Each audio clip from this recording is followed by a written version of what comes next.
വിശദമായ വാർത്തകളിലേക്ക് പോകുന്നു. BBC-യുടെ മുംബൈ ഡൽഹി ഓഫീസുകളിൽ ആദായനികുതി വകുപ്പ് റെയ്ഡ് നടത്തിയ സംഭവം കേന്ദ്ര സർക്കാരിന് മുന്നിൽ ഉന്നയിച്ച് ബ്രിട്ടൻ.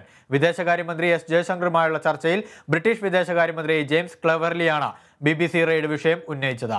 വിശദാംശങ്ങളുമായി കരിഷ്മ ആന്റണി ഇന്റർനാഷണൽ ഡെസ്കിൽ നിന്നും ചേരുന്നുണ്ട്. കരിഷ്മ, പ്രധാനമായിട്ടും BBC റെയ്ഡിൽ എന്താണ് ബ്രിട്ടൻ മുന്നോട്ട് വെച്ച വാദങ്ങൾ? ഏത് രീതിയിലായിരുന്നു രാജ്യത്തിന്റെ പ്രതിരോധം?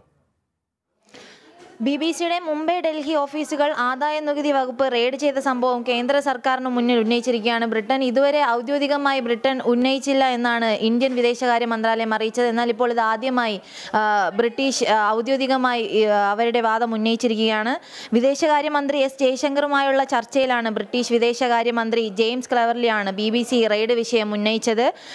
G20 വിദേശകാര്യമന്ത്രിമാരുടെ യോഗത്തിനായി ഇവിടെ എത്തിയതായിരുന്നു അദ്ദേഹം. G20 വിദേശകാര്യമന്ത്രിമാരുടെ യോഗത്തിലാണ് ബ്രിട്ടീഷ് വിദേശകാര്യമന്ത്രി ഇത്തരത്തിൽ അവരുടെ വാദം ഉന്നയിച്ചത്. രാജ്യത്തെ നിയമങ്ങൾ എല്ലാ സ്ഥാപനങ്ങൾക്കും ഒരുപോലെ ബാധകമാണെന്ന് ഇന്ത്യ മറുപടി നൽകുകയും ചെയ്തു. എന്നാൽ അദ്ദേഹവും രാജ്യത്തെ നിയമങ്ങളെല്ലാം ബാധകമാണ്, പക്ഷേ മാധ്യമ സ്വാതന്ത്ര്യം ഹനിക്കുന്ന രീതിയിൽ ഒന്നും ചെയ്യാൻ പാടില്ല എന്ന രീതിയിലുള്ള മറുപടിയാണ് നൽകിയത്. BBC-യുടെ ഓഫീസുകളിൽ നടത്തിയ പരിശോധനയിൽ നികുതിയുമായി ബന്ധപ്പെട്ട് ഒട്ടേറെ പൊരുത്തക്കേടുകൾ കണ്ടെത്തിയതായി കേന്ദ്ര ആദായ നികുതി വകുപ്പ് കഴിഞ്ഞ ദിവസം വെളിപ്പെടുത്തിയിരുന്നു. 58 മണിക്കൂർ നീണ്ട പരിശോധനയ്ക്കൊടുവിലാണ് BBC ഗ്രൂപ്പിൽപ്പെട്ട പല കമ്പനികളുടെയും കണക്കിൽ ക്രമക്കേടുകൾ ഉണ്ടെന്ന് കേന്ദ്രം അറിയിച്ചത്. എന്നാൽ അതിനെക്കുറിച്ചുള്ള കൂടുതൽ വിവരങ്ങളൊന്നും തന്നെ പുറത്തു വന്നിട്ടില്ല. അവിടെ നിന്നുള്ള ഡിജിറ്റൽ തെളിവുകളും അതുപോലെ തന്നെ അവിടെ നിന്ന് നിരവധി പേരിൽ നിന്ന് മൊഴികൾ എടുത്തിരുന്നു. അവിടുത്തെ സീനിയർ കണ്ടന്റ് റൈറ്റർമാരുടെയും അതുപോലെ തന്നെ ടെക്നിക്കൽ സൈഡിൽ അവിടെ ഒത്തിരി ആളുകളിൽ നിന്ന് മൊഴികൾ ശേഖരിച്ചിരുന്നു. അതും പരിശോധിച്ചതിന് ശേഷമേ കൃത്യമായ രീതിയിൽ മറുപടി നൽകാനാകുകയുള്ളൂ എന്ന് കേന്ദ്രം അറിയിച്ചിരുന്നു.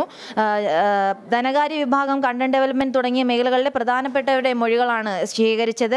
പ്രധാനമന്ത്രി നരേന്ദ്രമോദിയെക്കുറിച്ച് 2022 ഗുജറാത്ത് കലാപത്തെക്കുറിച്ചുള്ള ഡോക്യുമെന്ററി വിവാദത്തിലായതിനെ തുടർന്നാണ് ഇത്തരത്തിലൊരു റെയ്ഡ് നടന്നത്.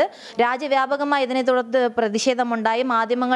മാധ്യമ സ്വാതന്ത്ര്യം ഹനിക്കുന്ന രീതിയിലുള്ള ഇത്തരം നിലപാടുകൾ സ്വീകരിക്കാൻ പാടില്ല എന്ന തരത്തിൽ രാജ്യവ്യാപകമായി പ്രതിഷേധമുണ്ടായി. അതിനിടയിലാണ് ഇത്തരത്തിലൊരു റെയ്ഡ് ഉണ്ടായത്. ഗീസ്, വ്യക്തമാണ്. BBC-യുടെ ഓഫീസുകളിൽ ആദായനികുതി വകുപ്പ് റെയ്ഡ് നടത്തിയ സംഭവത്തിൽ ആദ്യ പ്രതികരണവുമായി ബ്രിട്ടൻ രംഗത്തെത്തിയിരിക്കുകയാണ്. വിദേശകാര്യമന്ത്രി ജയശങ്കറുമായുള്ള ചർച്ചയിലാണ് ബ്രിട്ടീഷ് വിദേശകാര്യമന്ത്രി ഇക്കാര്യത്തിൽ അപലപിച്ചത്. അതേസമയം മറുവാദവുമായി ഇന്ത്യയും രംഗത്തെത്തി. നിയമങ്ങൾ എല്ലാവർക്കും ബാധകമാണെന്നായിരുന്നു ഇന്ത്യയുടെ പ്രതിരോധവാദം. കരിഷ്മ ആന്റണിയാണ് വിശദാംശങ്ങൾ പങ്കുവച്ചത് ഇന്റർനാഷണൽ ഡെസ്കിൽ നിന്ന്.